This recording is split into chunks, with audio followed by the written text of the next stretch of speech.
Nossos dois assuntos de hoje. Primeiro, vamos dar uma olhada na taxa de desemprego do Brasil referente aos meses, ao trimestre fevereiro, março e abril, que, segundo o IBGE, caiu de uma maneira até significativa. Vamos analisar um pouco mais pormenorizadamente essa informação e depois vamos tratar de um assunto que, a meu ver, vai gerar muita polêmica. Segundo a Unafisco, que é a Associação Nacional dos Auditores Fiscais da Receita Federal do Brasil, o nosso país vai abrir mão neste ano de 2023 nada menos do que 641 bilhões de reais em impostos que poderiam ser arrecadados. Será que é isso mesmo ou será que tem alguma confusão nesses números? Então vamos analisar essas informações. Meu nome é Eduardo Starosta e esse é o canal Fora de Curva. Bom, gente, em primeiro lugar, como antecipei na abertura desse vídeo, nós vamos tratar, sim, da desocupação brasileira, como o IBGE chama, e nós chamamos de desemprego, que caiu do trimestre compreendido de janeiro, fevereiro e março de 2023 de 8,8% para 8,5% em fevereiro, março e abril desse mesmo ano.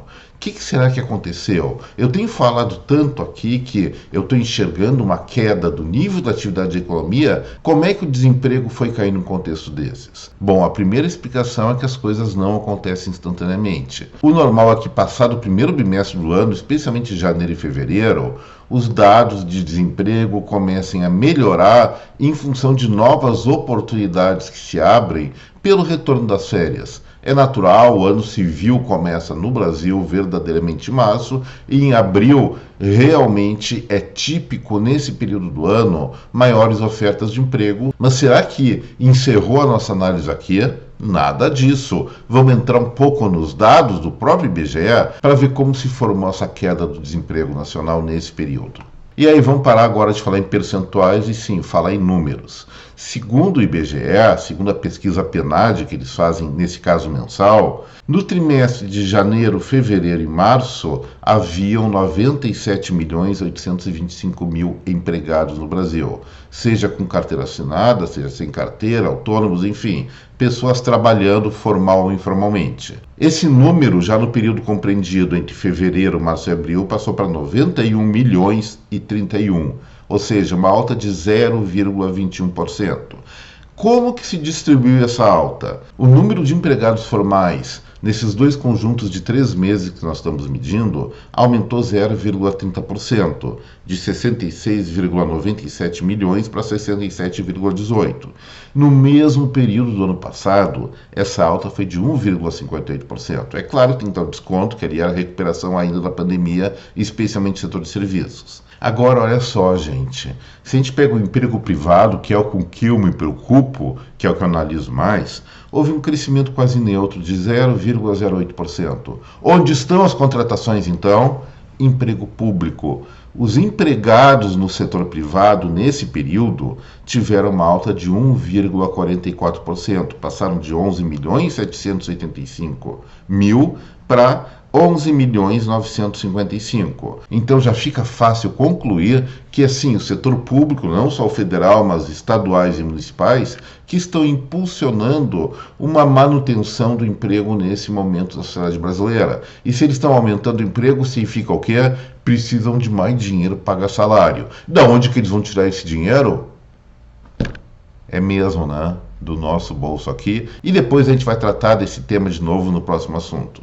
Mas olha só o que eu tenho para dizer. Eu estou dizendo, a economia brasileira está minguando, ela está enfraquecendo, mas o desemprego está caindo. Olha uma informação importante que vem aí sim ao encontro do que eu estou falando. O número de empregadores, ou seja, quem gera postos de trabalho, caiu no período que eu estou comparando, ou seja, 2 trimestres, um depois do outro, de 4.158.000 para 4.114.000, uma queda de 1,06%. São empresas, sejam elas formais ou informais, que nesse período, eu vou repetir, janeiro, fevereiro e março, em relação a fevereiro, março e abril, fecharam, deixaram de existir. E aí fica interessante, ou curioso pensar, interessante não é, mas é curioso, como é que o número de empresas cai e o emprego aumenta? É algo sim que me deixa com a pulga atrás da orelha, mas vamos lá, isso aí se ajusta com o decorrer das informações do futuro. Mas queda de empresas significa o quê? Menos opções no mercado de trabalho, e isso nós devemos prestar muita atenção. Por que esses empregadores estão deixando de ser empregador? Porque avaliaram eles que não está valendo mais a pena empreender no Brasil, ou não conseguem mais empreender, quebraram ou desistiram. E isso representa 1% do universo atual de 4.114.000. É muito, gente.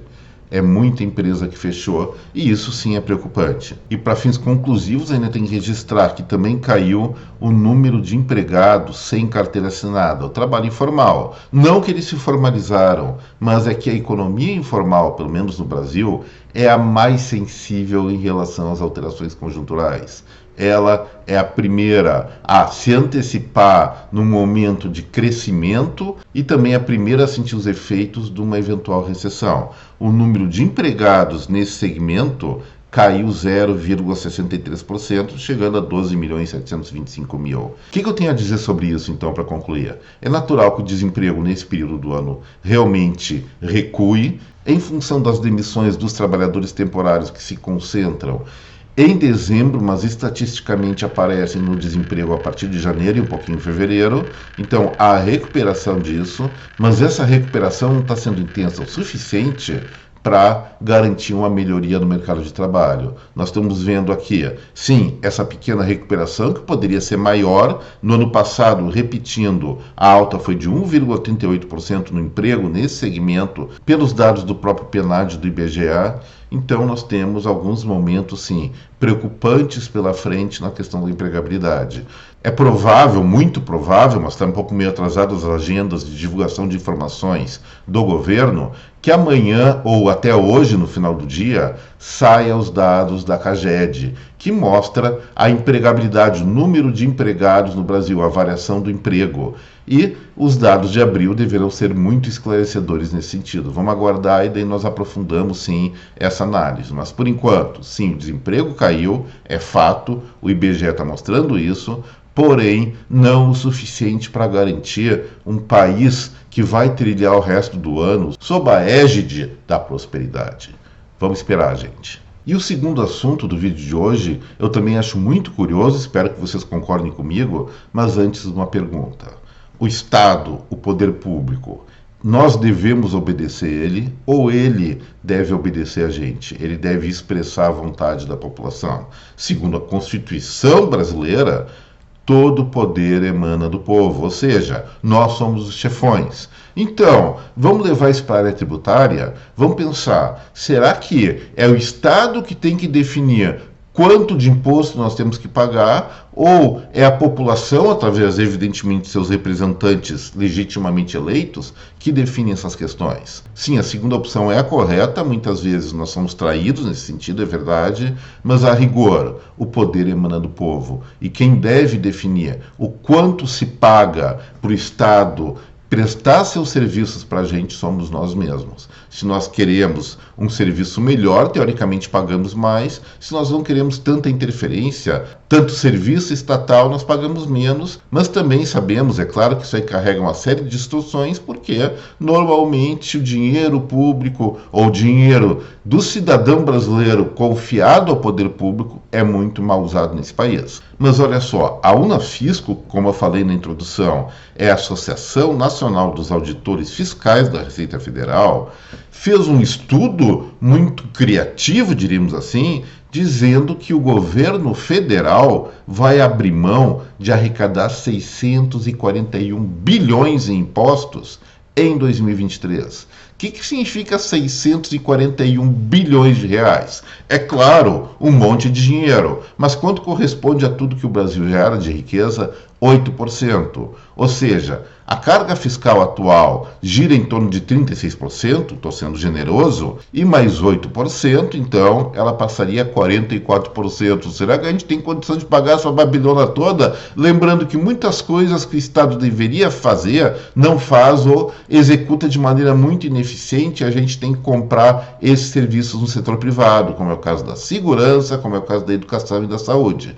Mas vamos lá, da onde é que eles tiraram esses 641 bilhões de reais que a União deixa de arrecadar como benesse à população, como uma condescendência à população brasileira, quando exatamente o conceito é o contrário? Eles fizeram uma relação aqui enumerando os principais privilégios tributários que eles chamam. Em primeiro lugar, com 74,6 bilhões de reais, tem a isenção dos lucros e dividendos distribuídos pela pessoa jurídica. Opa, eles não pagam impostos? Por essa leitura, não. Por que eles não pagam? Porque eles pagam em outro momento. O lucro de uma empresa, vamos pegar uma pequena empresa que trabalha com lucro presumido, esse lucro é isento de impostos, por quê? Será que estão ajudando os empresários sonegadores? Nada disso. É que o empresário, ao administrar a empresa que ele vive disso, simplesmente ele está pagando seus impostos dentro da circulação dessa empresa. Ele paga ICMS, conforme for ISS, paga IPI, PIS, COFINS, um monte de tributos. E aí, quando ele tira o dinheiro que sobra da operação dele, normalmente não é muito, ele vai ter que ser tributado de novo. Pela lei brasileira, isso não acontece, pelo menos no caso do lucro presumido. E aí, a Unafisco está dizendo que isso sim é imposto devido. Qual é a lei que diz isso? A lei diz que é imposto devido? Não, a lei diz que não é imposto devido. É na cabeça deles que isso deveria ser imposto. Assim como a ausência do imposto sobre grandes fortunas. Quer dizer, o Estado está abrindo mão, ou o governo está abrindo mão de um imposto que nem existe também. Segundo eles, o imposto sobre grandes fortunas seria 73,4 bilhões se as grandes fortunas continuassem aqui após surgir o imposto sobre grandes fortunas. Besteira. Estão com o macaquinho no sótão. Zona Franca de Manaus, segundo eles, é uma renúncia fiscal de 54,6%. Ó pessoal do Amazonas, ó região norte, vocês acham que a Zona Franca de Manaus não deveria ter benefícios tributários? Não é benefícios, deveria ter menor incidência tributária por conta que os produtos lá produzidos não são diretamente internalizados no Brasil, depois eles são tributados sim? É uma questão que eles colocam que deveria ter imposto sim. Gostam de cobrar tudo, né? Depois, em programas de parcelamentos especiais, 37,3 bilhões. O que é isso? São redução de juros e multas de impostos devidos, onde normalmente os governos fazem refinanciamento de dívida, não só para tentar viabilizar novamente a operação legal das empresas, mas também para tentar receber algum troco sobre dívidas que eles já consideram chamadas de liquidação duvidosa. Ou seja, o dinheiro não existe e eles tentam fazer com que pelo menos parte dessa grana volte a existir. E aí eles querem cobrar dinheiro sobre o que não existe, sobre empresas que quebraram, que não conseguem pagar seus impostos. Eu defendo que haja sim uma carga fiscal que ela seja rígida, mas baixa o suficiente para que as empresas não se tornem inadimplentes. Desoneração da cesta básica, eles colocam como um prejuízo de 24,6 bilhões. O que é isso? É cobrar menos impostos sobre produtos mais essenciais. A Constituição brasileira, e nesse artigo da Constituição, que eu não lembro o número, mas eu tive o prazer de colaborar na redação dele, diz que os impostos são cobrados de maneira inversamente proporcional à sua essencialidade. Eu não tenho o que ter escrito direto, mas foi em função desse artigo que se baseou a redução dos impostos lá em junho e julho sobre combustíveis, energia elétrica e telefonia, que por sinal amanhã estão voltando, né? Estão dizendo que isso é dinheiro que deveria ser do Estado, que deveria ser do poder público. Discordo também, evidentemente. O Simples Nacional, segundo eles, está tirando do poder público 21,6 bilhões de reais. Poxa, o Simples foi uma invenção óbvia. Ele basicamente, como diz o nome, simplifica a tributação para micro e pequenas empresas. Eles pagam seus impostos. Não pagam, evidentemente, quanto esses fiscais tributários acham que deveriam. Mas, vamos lembrar, quem é que define quanto cada pessoa, cada empresa tem que pagar de imposto? São os fiscais? É o governo? Não, preferencialmente a população. Nós somos os chefes. E aí eles estão dizendo que o Simples tira dinheiro do Estado.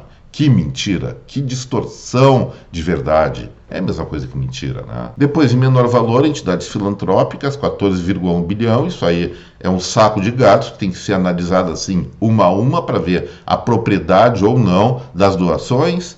Títulos de crédito do setor imobiliário do agronegócio, 13,9 bilhões.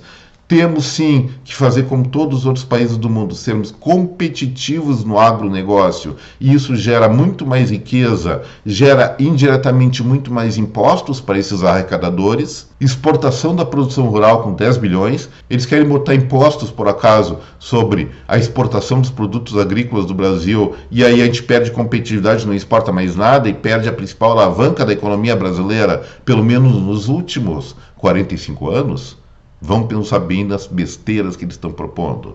E, finalmente, desoneração das folhas de salário. Bom, então vamos onerar primeiro, já que eles são cidadãos muito conscientes, vamos reonerar a folha de salários, ou onerar um pouquinho mais a folha de salário dos diretores, não vou dizer de todos os fiscais, tem muito fiscal boa gente, mas desses diretores da Unafisco, vamos aumentar um pouco a carga fiscal, vamos acabar com a desoneração eventual dos salários deles, para ver se eles vão gostar. Gente, esse tipo de coisa, esse tipo de narrativa, muitas vezes insistem tanto, que acaba sendo tomado como discurso com certa legitimidade. Como já disse algumas vezes o nosso ministro da Fazenda, Fernando Haddad, o governo federal não vai aumentar a carga tributária, vai sim eliminar benefícios tributários. Ou seja, aumenta a arrecadação sem aumentar oficialmente os impostos, mas efetivamente dando talagaço, um tarifaço da carga tributária brasileira. Não se pode aceitar isso. Vamos conversar sim sobre reforma tributária junto com reforma fiscal, tendendo para baixo os impostos, a meu ver, diminuindo o tamanho do Estado. Respeito sim quem prega o aumento do tamanho do setor público, mas sou contra, tem que respeitar, a democracia é isso. Mas, gente, vamos conversar sob tons claros, à luz da verdade. Não vamos criar um discurso para dizer que é o que não é, o que não é. A Unafisco fazendo esse estudo bárbaro não no sentido de excelente, mas no sentido de ser um barbarismo dos bárbaros lá que invadiram parte da Europa, tomaram conta de grande parte da Inglaterra e saquearam várias comunidades lá no Velho Mundo. É esse tipo de barbarismo ao que eu me refiro, a esse tipo de estudo da Unafisco. Então, vamos parar com a palhaçada, tem que discutir a questão, vamos discutir em tons sérios e padrões de verdade, não inventando discurso que o Brasil é campeão disso, e quando acontece tais situações, quem acaba se dando mal, quem acaba se ferrando, desculpa o termo, somos nós mesmos, os brasileiros comuns, que levam a sua vida de uma forma honesta, trabalhando, empreendendo, e muito distante, mas muito distante mesmo, do que se discute nas tais esferas do poder. Gente, por hoje era isso, agradeço muito a atenção de cada um de vocês, e se gostaram desse vídeo, não esqueçam do like, também não esqueça de quem não é inscrito se inscrever aqui no Fora de Curva, e se achar o conteúdo construtivo, compartilhe, por favor, ele com as suas redes de contatos. Pessoal, um grande abraço a cada um de vocês. Deixo aqui meu até breve. Tchau, gente.